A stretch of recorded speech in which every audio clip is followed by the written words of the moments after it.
ये हम इसलिए बता दिया करते हैं कि अपना उदाहरण देने से तुम्हें विश्वास हो जाए। आप ये ना सोचना कि तपस्या के कारण या ऐसा, आश्रय केवल है आश्रय, आश्रय से बात बन जाती है। अगर भरोसा प्रभु का तो बात बन गई। ध्रुव जी, उत्तराखंड से। राधे, राधे। गुरुदेव, राधे राधे, आपके चरणों में कोटि कोटि प्रणाम। गुरुदेव, अगर कभी ऐसी स्थिति आ जाए जब हमें लगे कि हमारे बड़े लोग किसी जगह पर गलत हैं, तो क्या हमें उन्हें बोल देना चाहिए?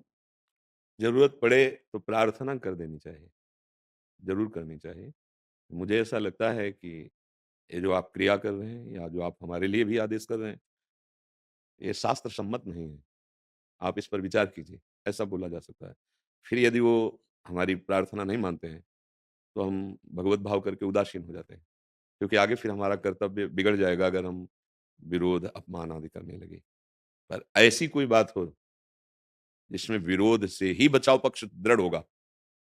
कई ऐसे विषय होते हैं, जब तक विषय खोला ना जाए तो उसका सही निर्णय नहीं होता, पर हम संकेत में कहते हैं। अगर ऐसा विषय है कि विरोध करने से धर्म की रक्षा हो जाएगी, तो फिर वो विरोध कर ही देना चाहिए। अगर ऐसा लगता है कि इस क्रिया से हमारा पक्ष नहीं बिगड़ेगा, तो हम धर्मयुक्त प्रार्थना उनसे कर देते हैं। लेकिन ऐसा लगता है कि नहीं अब बिगड़ जाएगा, फिर विरोध कर देना चाहिए। जैसे पिता है, अब पिता के द्वारा बच्चे सुरक्षित रहना, ये स्वाभाविक धर्म बनता है।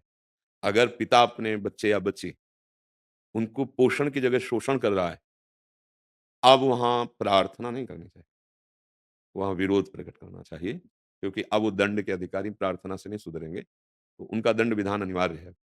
उनकी बुद्धि पशुवत हो गई है, राक्षसी हो गई है और वो दंड से, साधन से ही सुधरेगी।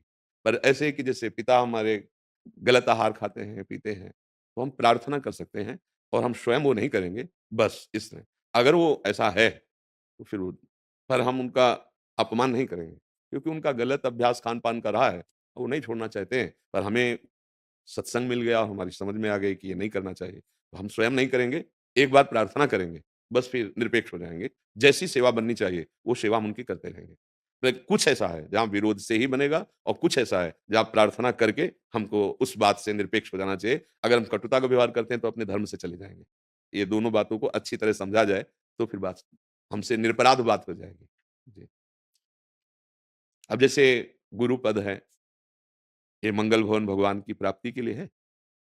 गुरु की सब आज्ञाओं का पालन करना परम कर्तव्य होता है।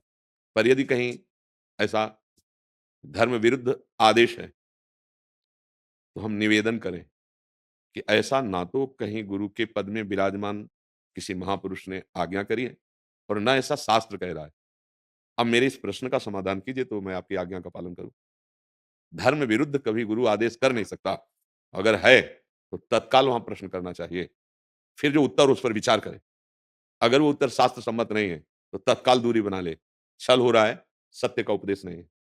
क्योंकि कभी भी सतमार्ग पर आरूढ़ असत का उपदेश कर ही नहीं सकता। भूल न दें कुमार्ग पाऊँ, बस ऐसी सूक्ष्मता से दर्शन करना है। सत्संग हमारे अंदर विवेक जागृत करता है, तो सत्संग गुरु के वचन, संत के वचन, शास्त्र के वचन, इनका मिलान होना चाहिए, ठीक? फिर जो वचन, वही मन और वही आचरण, इनका मिलान होना चाहिए। ये है कि हम गलत जगह जुड़े हैं, सही जगह जुड़े हैं, गलत आदेश है कि सही आदेश है, इन 3 बातें देखी जाती है। शास्त्र, गुरु के वचन, संत के वचन मिलने चाहिए। तस्मात् शास्त्रम प्रमाणन्ते। सबसे बड़े गुरु हैं भगवान श्री कृष्णचंद्र जी। गीता जी, भागवत जी, ये सब भगवान गुरु की ही वाणी है। अगर इनसे विरुद्ध किसी की बात है, तो विचारणीय बात है। हम कहीं न कहीं फँस रहे हैं। तस्मात् शास्त्रम प्रमाणन्ते। जो सच्चे मार्ग का पथिक होगा, उसके जीवन में दंभ, पाखंड, कपट नहीं होता।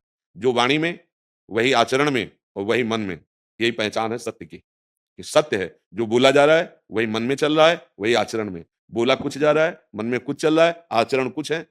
चाहे हमारा हो, चाहे आपका हो, चाहे किसी का हो, वो विश्वसनीय नहीं है, अभी सिस्टम सही नहीं है। बिन विवेक, वैराग्य, भक्ति बिन सत्य न एको मानो, भगवत विमुख कपट चतुराई, सो पाखंड नहीं जानो। बहुत विवेक की जरूरत है। अपने पूज्यजनों के प्रति हमें पूज्य भाव रखना है, पर जहां हमको लग रहा है कि ये शास्त्र विरुद्ध है, वहां सीधे बिल्कुल डरना नहीं, सीधी बात रख देनी है, क्या ये शास्त्र प्रमाणित है? अब अगर चतुराई करेंगे तो उसी समय शब्द समझ में आ जाएगा कि अब उसको केवल संभाला जा रहा है, बात सही है नहीं। दूरी बना ले, खूब नाम जप करे, भगवत प्राप्ति हो जाएगी।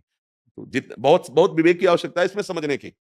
इसका उद्देश्य अपमान करना नहीं है, अपने को बचाना है, क्योंकि अमूल्य जीवन हमारा व्यर्थ में नहीं जाना चाहिए।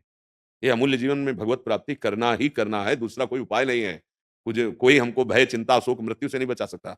तो सही आचरण में चलना, अपने जितने सीमा के अंतर्गत आते हैं, उनके गलत आचरणों को उनको दर्शन कराना कि आप गलत हो, आप चाहो तो सुधार कर लीजिए, अगर नहीं तो हम आपसे दूरी बनाकर अपने जीवन को नष्ट नहीं होने देंगे। और जहाँ से हमारा सुधार हो रहा है, वहाँ 3 मन और वचन और कर्म, इनकी एकता होनी चाहिए। जो आप बोल रहे हैं, वो आपके जीवन में है कि नहीं है, आपके मन में है कि नहीं है? अगर नहीं है, तो हम धोखे में फँस सकते हैं। और अगर तीनों एक है, उसका परिचय जब बहुत काल संग करे तो तीनों चीज़ें समझ में आएँगी और 1 मिनट में समझ में आ जाएगी। यहाँ भगवान बैठे हैं, जिनके वचन सुनते ही हृदय में शीतलता हो जाए, जिनको नेत्रों से देखते ही ऐसा लगे कि देख तो पहली बार रहा हूँ, लेकिन बहुत बार देखा है और ऐसा लगता है ये मेरे हैं, ऐसा लगता है मैं इनको देखते रहूँ।